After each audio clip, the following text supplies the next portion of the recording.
মটর ডালের বড়া দিয়ে 4 আনাজের ঝোল খেয়েছেন?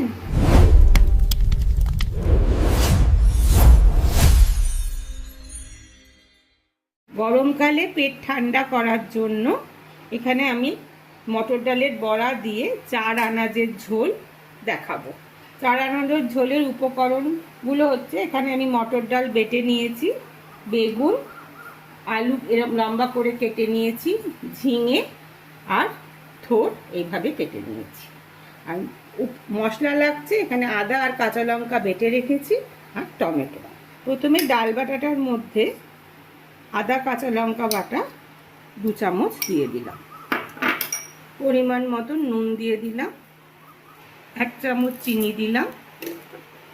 এরা ভালো করে ডালটাকে মশলার সাথে মিশিয়ে নিচ্ছি।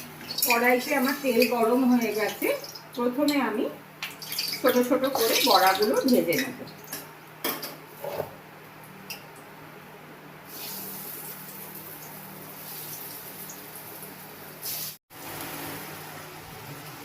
মটর ডালের বড়াগুলো আমার ভাজা হয়ে গেছে।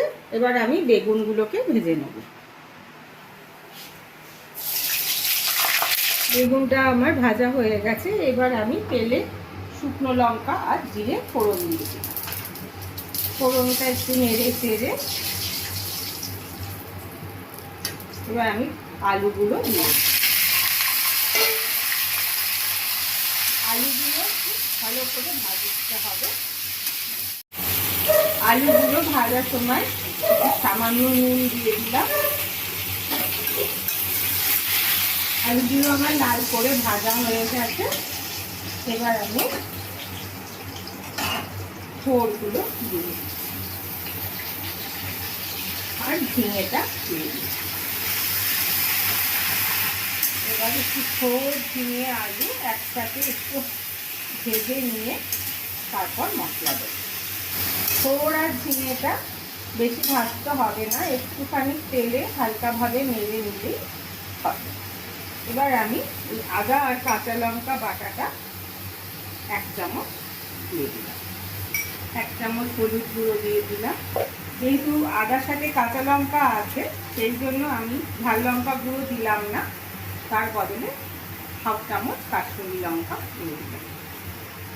1 চামচ চিনি দিলাম আর পরিমাণ মতন নুন দিয়ে দিলাম। আলু ভাজার সময় একটু নুন দিয়েছিলাম বলে এখন নুনটা একটু কম দিলাম।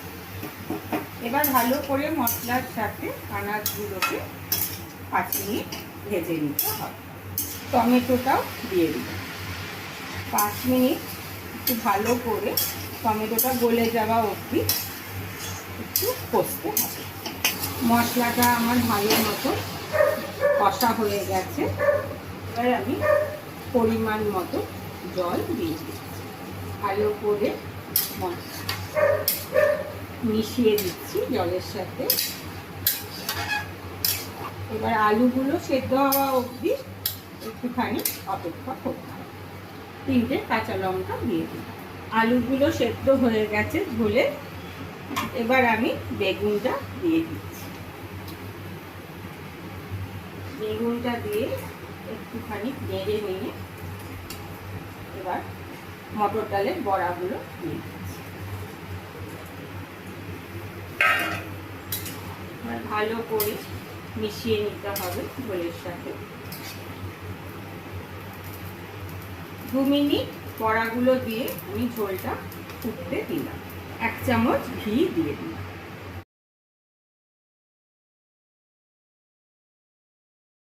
সব শেষে একটু 1 চামচ আটা আমি জলে গুলে নিয়েছি, এটা আমি ঝোলের মধ্যে দিয়ে দিলাম। মটর ডালের বড়া দিয়ে 4 আনাজের ঝোল আমার সম্পূর্ণ হয়ে গেছে। আপনাদের যদি এই রেসিপিটা ভালো লেগে থাকে তাহলে অতি অবশ্যই একটা লাইক, শেয়ার আর কমেন্ট করবেন।